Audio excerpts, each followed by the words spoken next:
Tarik nafas dulu. Udah. Shalom, selamat pagi buat my brother, my sister, semua yang ada di sini, semua semoga sehat ya. Kesaksian saya ini ya saya bisa bilang semuanya karena Tuhan yang baik sama kita semua. Jangan jauh-jauh dengan Dia dan jangan jauh-jauh juga dengan brother-brother dari Full Gospel Businessman ini.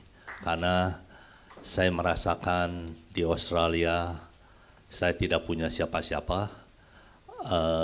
My brother ada di Indonesia, my parent already pass away. Cuma yang saya bisa ada ya teman-teman Full Gospel di Indonesia, di Australia. Karena waktu itu saya ada sesuatu cedera di belakang pinggang saya nggak bisa jalan sama sekali. Istri saya waktu itu ada di, istri saya sebenarnya tinggal di Australia sama anak-anak saya tinggal di Australia. Jadi saya di sana saya sendirian. Waktu itu di tahun 2006 istri saya pindah ke Indonesia sama anak-anak. Jadi saya bisnis di Indonesia, di Australia. Dan selama di sana saya pulang pergi 1 bulan sekali, saya pulang pergi Indonesia Australia, atau istri saya yang ke sana. Jadi kalau saya nggak pulang sebulan sekali, takut istri saya lupa sama saya, makanya saya sering pulang ke Indonesia. Jadi waktu itu pinggang saya kena, saya nggak bisa jalan. Istri saya bawa saya mau ke dokter, tapi saya harus jalan dari rumah saya ke light train itu sekitar 500 meter lah. Tapi kan saya nggak bisa jalan. Terusnya istri saya bilang, oh Fit bentar, saya minta tolong teman saya aja katanya. Pas saya punya restoran namanya Ubud Indonesian Restaurant. Jadi pas waktu itu bulan Maret restoran saya sudah saya tutup. Karena itu juga karena saya tidak punya staff. Staff di sana di Australia itu sangat sulit sekali. The head chef saya udah 2 tahun yang lalu juga udah minta berhenti karena dia udah tua. Jadi hampir 12 tahun sama saya, membantu saya. Jadi kata saya tuh nanti dulu jangan keluar dulu, nanti saya cari orang dulu. Sampai 2 tahun itu saya belum dapat, jadi saya juga nggak bisa keep dia terus karena dia juga udah sakit pinggang atau apalah, udah mau pulang.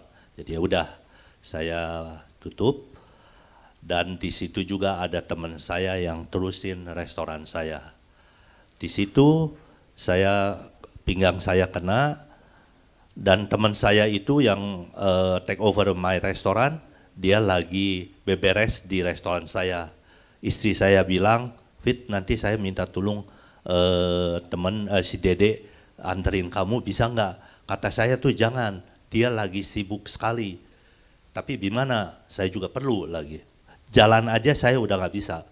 Udah teman saya bilang, oke, saya anterin kamu. Saya dianterin.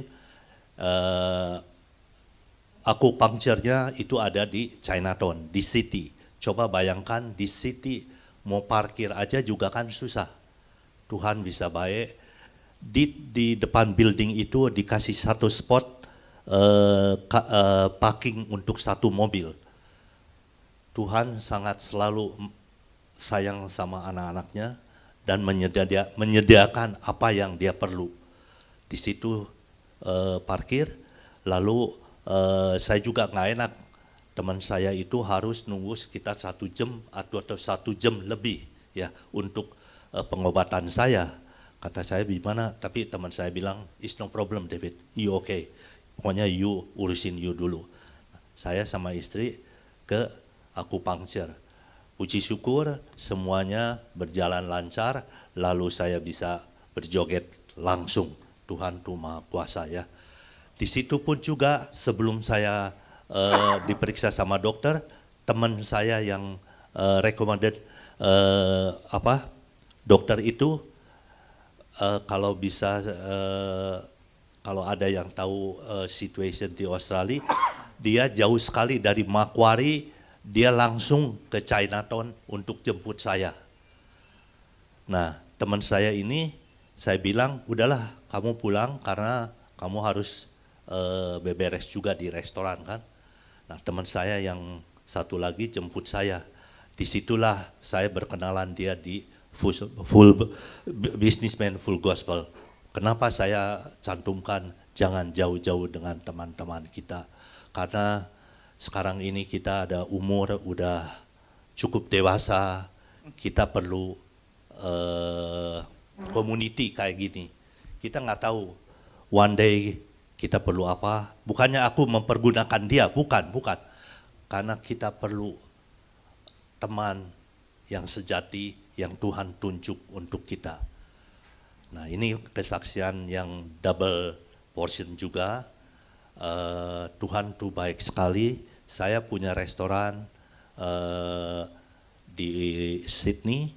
Kapasitas restoran saya 200 seater dan maaf kata bukan saya menyombongkan diri, Tuhan selalu kasih kami yang the best. Restoran saya nomor 1 di Sydney dan saya juga mempunyai privilege, saya boleh memasakkan untuk Jokowi semenjak Jokowi ke Sydney itu 2018 sama 2020 kita yang masakin. Jadi kita selalu orang-orang yang nomor 1 kita serving buat dia. Tuhan selalu mengangkat anak-anaknya di level-level orang-orang yang kita bisa berdiri dengan dia di nomor 1. Jadi lebih baik kita jangan lebih jauh-jauh lagi dengan Tuhan. Terus dekat dengan dia. Dan satu kali lagi saya mau kesaksian dengan soal keuangan. Waktu itu restoran kita ramai sekali. Sesudah itu agak menurun dan juga kita problem dengan keuangan. Jadi kita properti kita itu kita minjem dengan bukan dengan bank, dengan yang punya rumahnya. Jadi yang punya rumahnya itu orang Greek, dia kasih minjem kita untuk bisa kita installment dengan dia. Kita sesudah itu hampir 18 tahun atau berapa tahun lah kita loan sama dia. Sometime kita dalam waktu setahun atau apa, kita punya omset lagi turun, kita bisa bicara dengan dia, please bulan ini sampai bulan berapa kita nggak bayar installment. Dia bilang, is fine, is no problem katanya. Jadi kita tetap terus running, tapi di akhir itu karena mereka udah agak tua, jadi sekretarisnya bilang ini harus dibayar lunas. Dibayar lunas supaya karena takutnya yang si ownernya ini pass away atau gimana, dia harus fix up the paperwork semuanya. Di situ istri saya nanti one day kalau ada waktu bisa mendengar kesaksian dengan istri saya yang lebih menguasai karena dia selalu berlutut di hadapan Tuhan untuk kesemuanya ini. Dan di waktu itu properti saya pokoknya mau disita aja, harus dibayar lunas. Di situ Tuhan tuh Maha Kuasa, pasti ada waktunya lah semua. Ada satu teman tapi kita nggak begitu kenal. Nggak begitu kenal sekali. Dia bisa drop kita 20 juta dolar untuk bayarin properti kita. Di mana Tuhan bisa menggugahkan hati dia. Itu kita nggak kenal loh. Kalau kenal sih is fine.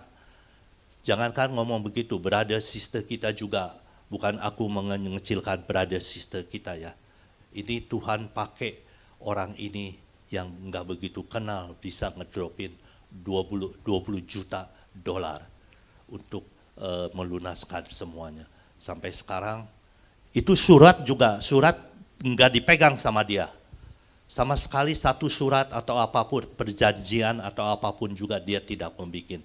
Pokoknya dia bilang ke istri saya tidak pernah meminta kembalikan utang kamu itu kepada saya. Kalau saya bilang begitu berarti saya berhadapan sama Tuhan. Disitulah puji syukur kalau kita selalu ada persoalan, ada apa, kita larikan kepada Tuhan dan kita berdoa. Dan satu lagi, please jangan jauh-jauh dengan businessman full gospel ini. Kita terus bisa bekerja sama untuk saling mendoakan juga. Terima kasih. Amen. Sorry kalau ada sesuatu perkataan yang kurang jelas atau kurang enak. I apologize for that.